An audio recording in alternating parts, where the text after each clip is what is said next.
Okay, welcome to the second video in the linear algebra and modeling sequence. This video is called a system of linear equations, and that's what we have right here, a system of linear equations. We've got this equation where the slope is 3 and the y-intercept is -2, and this equation where the slope is -5 and the y-intercept is 6.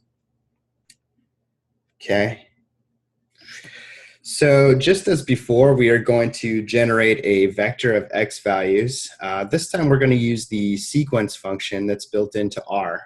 This is going to have the effect of creating a vector that goes from -1 to 2, incrementing by 0.1 each time. So let's run that. And here is that vector. We can see it goes from -1 to 2 and increases by 0.1 each time. We're going to use this vector to define two y vectors. So I'm going to have yy1 and yy2, each representing these two linear equations that I have up here. So this one will be yy1 and this one will be yy2. So I'm defining those down here.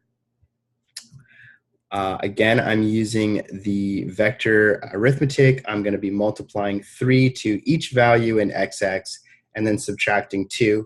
And same thing with yy2, I'm going to be multiplying -5 to each value and adding 6.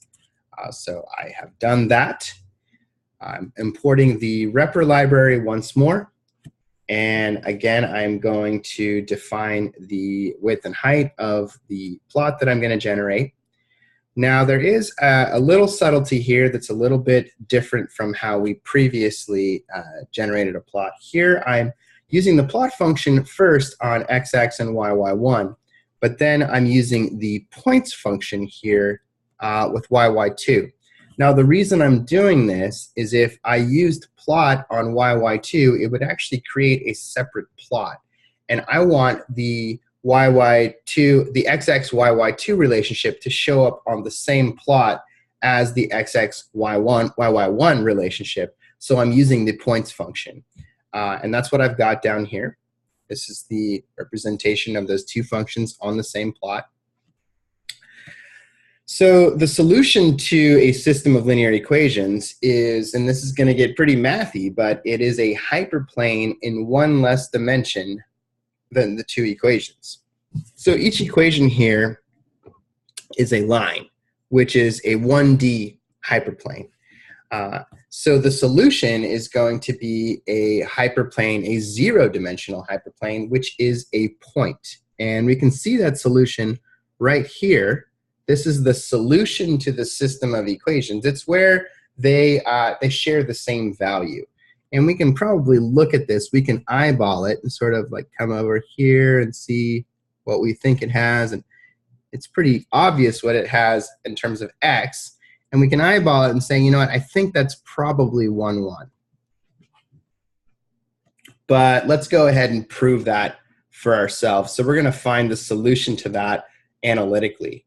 And I'm actually going to do some math here on the screen. So I need some white space. So I'm actually using the B command to insert rows below where my currently selected cell is. And then I want these to be marked down. So I'm going to go into insert mode and push M, and now it's a markdown cell. And I actually want to have some empty space there. I don't want it to say type markdown in LaTeX. So I'm just putting a space in there to get some white space. Changing it to markdown, adding a space, changing it to markdown, adding a space. Now the other way you can change it to markdown is right up here, this little drop-down menu. The shortcut M, when I'm in command mode, also has that same effect. So now I've got some white space to actually go ahead and solve this. Let's rewrite these equations down here. I have y equals 3x minus 2 and y equals -5x plus 6.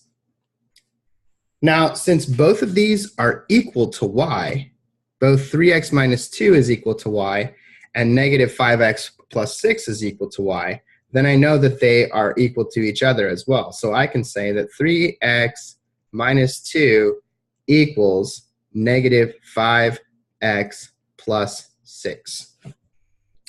And from here, I can add the inverse of negative 5x, which is positive 5x, to both sides. And I can add the inverse of negative 2, which is positive 2, to both sides. And complete this arithmetic. So this is going to cancel and be 0. That's going to cancel and be 0. And that's a plus. I'm going to wind up with 8x equals 8. And now I can divide both sides by 8.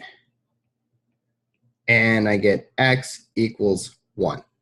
Now, what this means is that these two equations, equate this one here and this one here, are going to have the same value when x equals 1.